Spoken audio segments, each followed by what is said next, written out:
नमस्कार. H M. Bharat news breaking news. NMMS परीक्षेत गुरुकुल CPS classes पुन्हा एकदा भंडारा जिल्ह्यात अव्वल. भंडारा जिल्ह्यात प्रथम, द्वितीय व तृतीय क्रमांकावर गुरुकुलचा दबदबा कायम. पवनीत भंडारा. Mumtaz Ali Sayyad, assistant editor.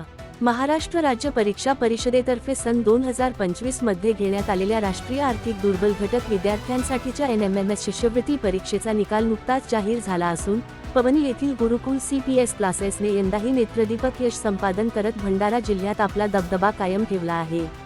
यावर्षी तब्बल 22 विद्यार्थी उत्तीर्ण, त्यापैकी 8 विद्यार्थी गुणवत्ता यादीत. ग्रामीण भागातून घवघवीत यश. शिष्यवृत्ती लाभ. गुणवत्ता यादीतील प्रत्येक विद्यार्थ्याला शासनाकडून 48,000 रुपये पर्यंत शिष्यवृत्ती मिळणार आहे. सुवर्ण यशाची परंपरा कायम. दरवर्षीप्रमाणे यंदाही गुरुकुल CPS क्लासेसने भंडारा जिल्ह्यात प्रथम, द्वितीय व तृतीय क्रमांक पटकावत आपली गौरवशाली परंपरा जपली आहे.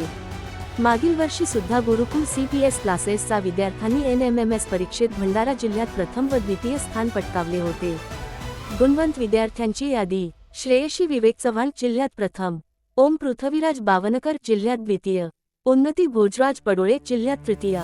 इतर गुणवत्ता प्राप्त विद्यार्थी: श्लेषा दहिवले, सुमित भांडारकर, स्वयं धनंजुळे, रेणू मोहाडीकर SBC प्रवर्ग जिल्ह्यात तृतीय.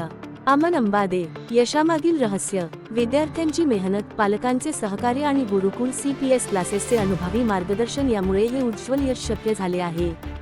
संचालक रवी भिसेकर यांची प्रतिक्रिया: विद्यार्थ्यांनी सातत्य, नियोजन आणि मेहनतीच्या जोरावर हे यश मिळवले आहे. भविष्यातही अशीच प्रगती व्हावी अशी अपेक्षा व्यक्त करत त्यांनी सर्वांचे अभिनंदन केले. या उल्लेखनीय यशाबद्दल परिसरातील नागरिक, पालक व शिक्षकांकडून विद्यार्थ्यांवर शुभेच्छांचा वर्षाव होत आहे. एच.एम. भारत न्यूज, जनतेचा विश्वास. अशाच ताज्या बातम्यांसाठी चॅनलला सबस्क्राईब करा.